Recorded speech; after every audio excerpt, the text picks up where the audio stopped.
Price the Lord. The shepherd's ഹാർപ്പിൻ്റെ മറ്റൊരു എപ്പിസോഡിലേക്ക് ഏവർക്കും സ്വാഗതം. ഇന്ന് പ്രഭാതത്തിലെ വചനചിന്തയ്ക്കായി വിശുദ്ധ തിരുവെഴുത്തിൽ നിന്നും ഒരു വേദഭാഗം നമുക്ക് വായിക്കാം. 2 കൊരിന്ത്യർ 12-ാം അധ്യായം അതിൻ്റെ 9-ാം വാക്യം. എൻ്റെ കൃപ നിനക്ക് മതി, എൻ്റെ ശക്തി ബലഹീനതയെ തികഞ്ഞു വരുന്നു.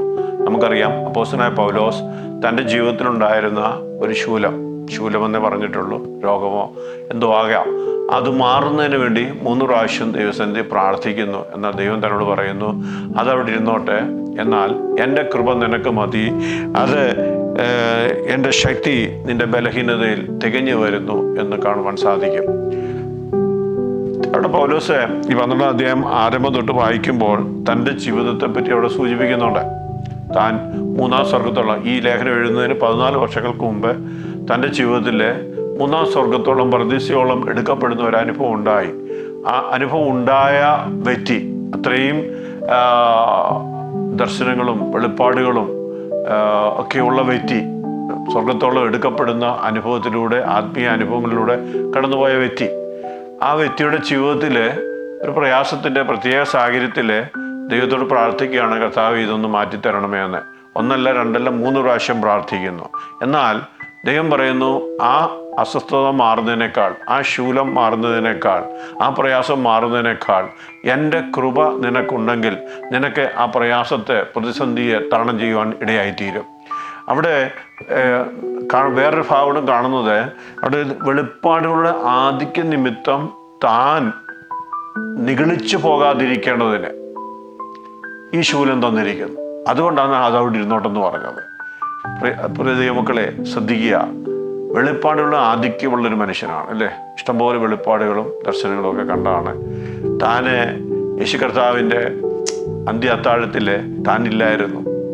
എന്നാൽ നമുക്കറിയാം, കൊരിന്ത്യർ ലേഖനം 11-ാം അധ്യായത്തിലെ സഭയ്ക്കുള്ള ദൂതിൽ താൻ എഴുതുന്നുണ്ട്, ഞാൻ കർത്താവിൽ നിന്ന് പ്രാപിക്കുകയും നിങ്ങൾ കേൾപ്പിക്കുകയും ചെയ്തത് എന്തെന്നാൽ, കർത്താവായ യേശുവിനെ കാണിച്ചു കൊടുത്ത രാത്രിയിൽ അവൻ അപ്പം എടുത്ത് വാഴ്ത്തി സ്തോത്രം ചൊല്ലി നുറുക്കി ശിഷ്യന്മാർക്ക് നൽകി എന്നൊക്കെ കാണുവാൻ സാധിക്കും. കാരണം അവിടെ ഇല്ലായിരുന്ന ഒരു വ്യക്തി അത് ദർശനത്തിലൂടെ കണ്ട്, അത് കണ്ടതുപോലെ, അവിടെ ഉണ്ടായിരുന്നത് പോലെ അതിനെ വിശദീകരിക്കുന്നതായിട്ട് കാണുവാൻ സാധിക്കും. അത്രയ്ക്ക് വെളിപ്പാട്, ക്ലിയർ വെളിപ്പാടുണ്ടായ ഒരു വ്യക്തി, അത് താൻ അതുമൂലം തൻ്റെ വെളിപ്പാടുകളിൽ ദൈവ ആത്മീയ അനുഗ്രഹങ്ങൾ മൂലം താൻ നഷ്ടപ്പെട്ടു പോകാതിരിക്കേണ്ടതിന്, നിഗളിച്ചു പോകാതിരിക്കേണ്ടതിനാണ് ദൈവം ഒരു ശൂലം, ഒരു പ്രയാസം, ഒരു പ്രതിസന്ധി തൻ്റെ ജീവിതത്തിൽ കൊടുത്തിരുന്നതെന്നാണ് തന്നോട് വ്യക്തമാക്കുന്നത്. പ്രിയ ദൈവത്തിലെ പലപ്പോഴും നമ്മുടെ ജീവിതത്തിലും ഇങ്ങനെയുള്ള പ്രയാസങ്ങളുടെ, പ്രതിസന്ധികളിലൂടെ കടന്നു പോകുമ്പോൾ, അത് മാറുവാൻ പല പ്രാവശ്യം പ്രാർത്ഥിച്ചിട്ടും അതിനൊരു വ്യത്യാസമില്ലാതെ വരുമ്പോൾ, നാം പ്രതീക്ഷിച്ചതിന് വിരുദ്ധമായി സാഹചര്യങ്ങൾ നീങ്ങുമ്പോൾ നാം ഭയപ്പെടേണ്ട. കാരണം നമ്മെ രക്ഷിച്ച, നമ്മെ വീണ്ടെടുത്ത നമ്മുടെ രക്ഷാനായകൻ, നമ്മുടെ ക്രിസ്തു നമ്മുടെ കൂടെ ഉണ്ട്. നമുക്ക് വിശ്വാസമുണ്ടെങ്കിൽ ക്രിസ്തു നമ്മളിലുണ്ട്.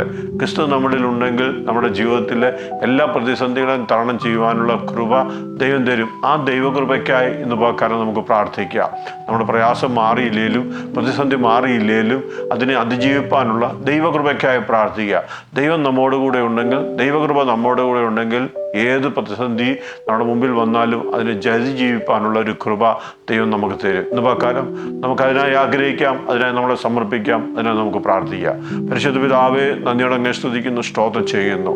ആമേൻ. അവിടുന്ന് പൗലോസിനോട് പറഞ്ഞ പോലെ, കർത്താവേ, അവിടുത്തെ കൃപ ഞങ്ങളോട് കൂടെ ഇരിക്കുമാറാകണമേ, അവിടുത്തെ ശക്തി ഞങ്ങളോട് കൂടെ ഇരിക്കണമേ.